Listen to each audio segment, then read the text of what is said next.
Hey, what's going on, Summoners? My name is Nathan Ng, and today we're going to be looking at the beginner's guide to roaming. If you've been watching solo queue for the past couple of months, then you know that the roaming meta is at an all-time high. With this in mind, we felt it was really important to keep you all informed. So if you're looking to up your game and lead your team to victory through the power of roams, then be sure to stay tuned until the end. Nonetheless, let's hop right into the video.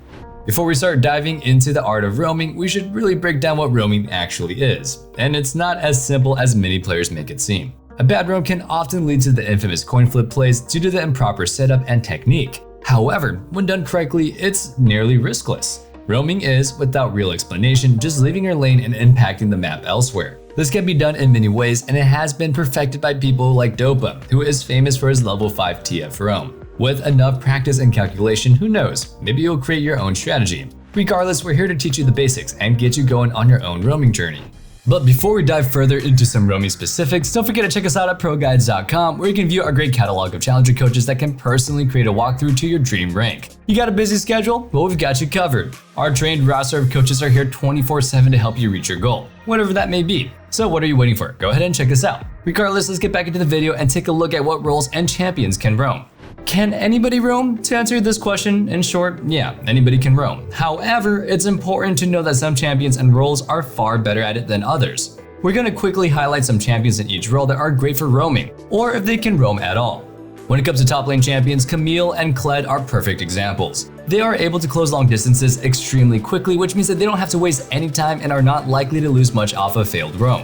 I'm sure that you've all seen it, your favorite challenger top laner dashing into mid lane with the Camille E. Or maybe you've seen somebody who teleports bot lane at level 3 for a double kill. More often than not, when it comes to top lane, powerful roamers need wave clear, kill pressure, and or mobility. Sometimes you can get away with only having one of these traits in some matchups. Regardless of what champion you choose, the playstyle can be pretty versatile. This is due to the extremely long lane and the 1v1 centered role. Now, we'll be skipping the jungle for the most part because they kind of all roam. However, what we will say for junglers that are watching this is that it's still important to know what roaming is. If you have the knowledge that your laner can roam, you can coordinate with them to four-man a lane or invade the enemy jungle. Sure, you won't be necessarily roaming, but if you know that you have champions on your team that can, be sure to play around them often. Also, if your laner goes to roam and doesn't come back in time, feel free to take the wave that's crashing so you can get some extra CS and experience. Taking a look at the mid lane, it's a little bit harder to roam due to the lane being shorter, but that doesn't mean it's impossible. But unlike top lane, mid offers a ton of champions whose entire kits revolve around roaming and impacting the map early on. Alongside this, due to it being in the middle of the map like I just mentioned, you can impact quite literally any lane in the game. This does mean, however, that people will expect you to roam, which makes it a little bit more difficult. Champions that can accomplish this mid lane tend to need extremely strong wave clear and mobility. This is because since you're in a shorter lane, you have less time to farm and roam before the enemy can crash the wave. We'll talk more about this later. Great examples of powerful mid-roaming champions are Twisted Fate and Talon. Both of these champions serve their purpose well and are made for roaming. And there's also Aurelion Sol, but that guy, does he even exist? Both of these champions serve their purpose well and are made for roaming. Plus, they can often kill their laners as well. Often mid is the most versatile when it comes to picking a roaming champion. Now, when it comes to roaming, it can be extremely difficult and dangerous to do so as an ADC. This doesn't mean it's impossible, but the risk often outweighs the reward. However, we will say that it's important to understand the difference between roaming and rotating here. Most ADCs aren't built to roam as they tend to lack a lot of characteristics that we mentioned before. But this doesn't mean that you shouldn't just leave your lane to help in a river fight. It does mean that you shouldn't just look to go top for a roam when you're playing Caitlyn. This is because marksmen need all the gold and experience that they can get, and when it comes to the bot lane, there's just not enough time for you to roam. Especially since there are two laners, which means they can shove the wave twice as fast. Overall, as an ADC, it can be difficult to roam, but don't be afraid to when you see the opportunity. If you have free time after crashing a wave, or maybe the enemy is freezing and you can't break it, then go be productive and roam mid or jungle to help out, or just go back to your base. That being said, again, we wouldn't recommend it, especially on scaling champions. If you're still set on roaming as an ADC, some decent examples of good roamers would be Twitch and Kai'Sa. This is solely because they can clear the waves and have a way to sneak onto or dive on an enemy.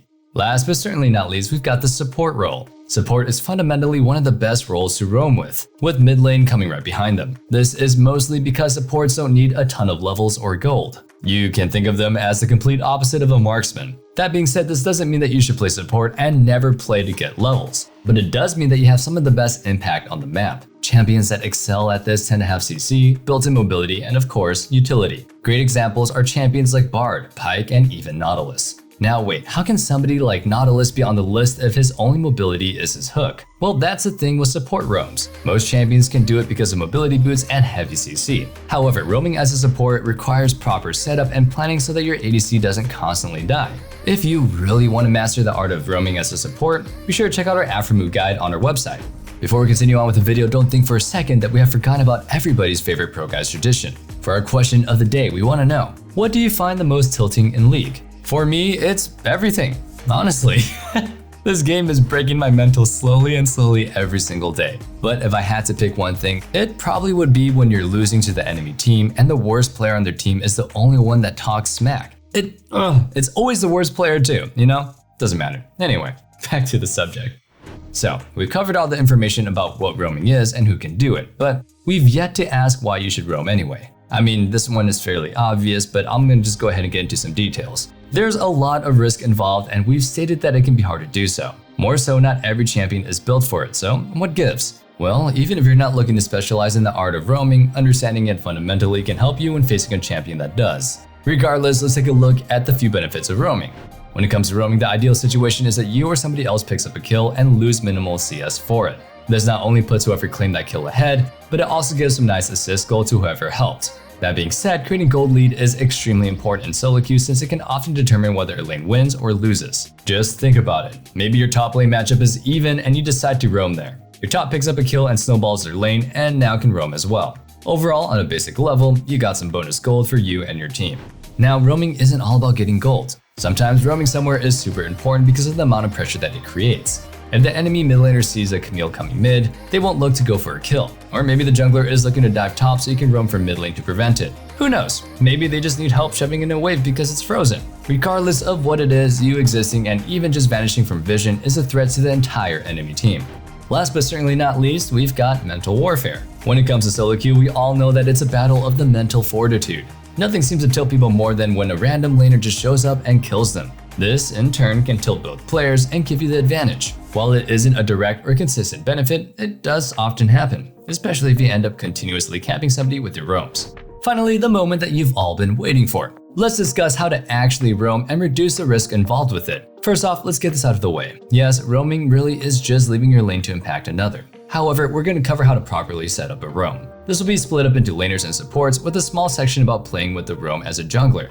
Starting us off, let's take a look at how to roam as a laner. As I mentioned before, the best roaming champions require a little bit of wave clear. This is because as a laner, you're gonna want to shove in the wave to the enemy turret. What this does is not only does it give you a roam timer that you don't lose CS while leaving lane, but it also forces the wave to bounce back to you, which means that when you return to lane, you'll have an option of freezing or simply picking up the built-up wave. Now, another thing to consider is how much wave clear your enemy laner has, because that determines how much time you have to roam. For example, if you're playing Camille top with somebody like Akshan, then you know it's going to take him quite a bit of time to push the wave in the early game. This means that you can look for a roam. You have quite a bit of time before it crashes at your turret. Now if you're against somebody like a Renekton, you're gonna have to keep an eye on your wave since it can crash fairly quickly. Also, if you're gonna roam across the map, it's better to set up a slow push instead. This will allow you to crash a massive minion wave, and your laner will definitely have to decide if they want to risk losing all their CS to follow you, or if they want to let your roam happen successfully.